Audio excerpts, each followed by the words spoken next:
வணக்கம். இந்த வீடியோவில் dimensions of the Drucker's theory of பிஸ்னஸ்ங்கிறத பற்றி தான் பார்க்க போகிறோம்.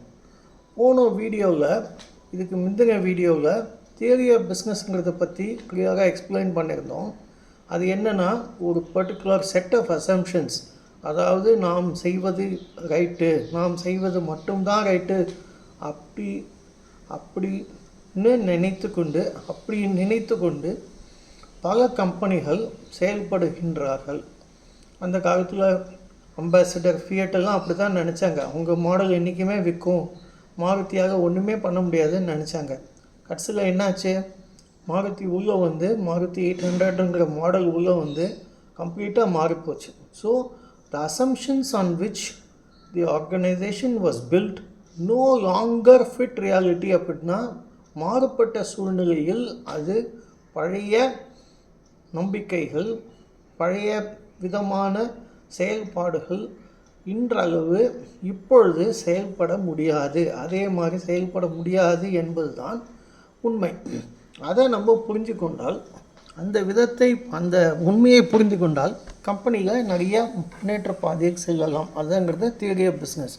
இப்போ அதோட சில டைமென்ஷன்ஸை பற்றி தான் நம்ம பார்க்க போகிறோம்.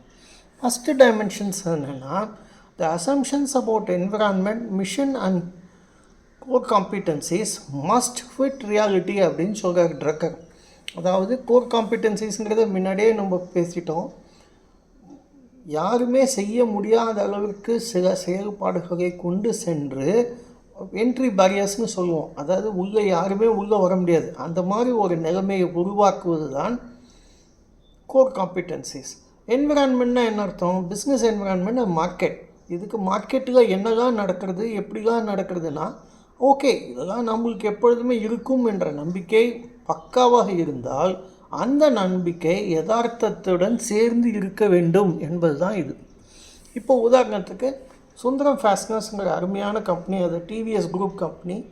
அந்த காலத்துலேருந்து இந்த காலம் மட்டும் எக்கச்சக்கமான ஃபேஷனர்ஸ் பண்ணுறாங்க. அவங்கள்ட்ட டூல் மேக்கிங் அப்படிங்கிறது தான் ஒரு பெரிய கோர் காம்பிட்டன்சி. 40 டூல் கொண்டு வந்து தான் ஒரே ஒரு ஃபேஷனரை உருவாக்க முடியும். ஆனால் அவங்கள்ட்ட 6 லட்சம் டூல் இருக்குது. இந்த 6 லட்சம் டூலை எப்படிலாம் அவங்க உபயோகப்படுத்துகிறாங்கன்றது தான் சீக்ரெட். அதனால் யாராலையுமே அதை நினைத்து கூட பார்க்க முடியாது. அதனால் யாருமே அதை கிட்டக்க நெருங்கவே முடியாது. அவ்வாறு இருக்கும் பட்சத்தில் அவங்க வந்து எங்கேயோ போயிட்டாங்க. மற்றவங்க பாதி அளவு கூட அவங்ககிட்ட டூல் லைப்ரரி இல்லை. அதுதான் உண்மை. However, its world-class quality and huge range of fasteners makes it a formidable player in the domestic and global markets. The assumptions about its mission, its global environment of auto majors and core competencies are bang on target. அப்படின்னா உலகம் பூராவும் end யூசர்ஸ்னு சொல்லுவாங்க. அதாவது car தயாரிக்கிற company, ட்ரக்குக்கு தயாரிக்கிற company, இல்லாட்டா auto rickshaw மாதிரி தயாரிக்கிற கம்பெனிஸ் எல்லாமே இவங்ககிட்ட தான் வாங்குகிறாங்க. அப்படி இருக்கும் பொழுது அதுதான் உலகம் பூராவும் மார்க்கெட் இருக்குது அப்படிங்கிறது உண்மை, இன்றளவும் உண்மை. இப்போது லோவர் மிடில் கிளாஸ் என்றைக்குமே ஒரு நல்ல ப்ராடக்டை கொடுத்தா வாங்குவாங்க. அது எந்த ப்ராடக்டாக இருந்தாலும் பரவாயில்ல அப்படிங்கிற ஒரு நம்பிக்கையில் அருண் ஐஸ்கிரீம்ஸ் உள்ளே வந்தாங்க.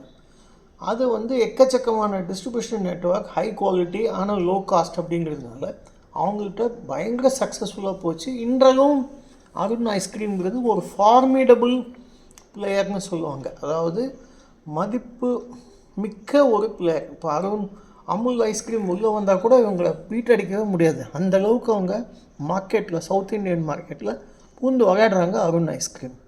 இப்போது அடுத்தது என்ன சொல்கிறாங்கன்னா, the assumptions in all the 3 areas how to fit one another. அதாவது சரவணா ஸ்டோர்ஸும் அதே மாதிரி தான், சுந்தரம் ஃபேஷனர்ஸும் அதே மாதிரி தான், அருண் ஐஸ்கிரீமும் அதே மாதிரி தான்.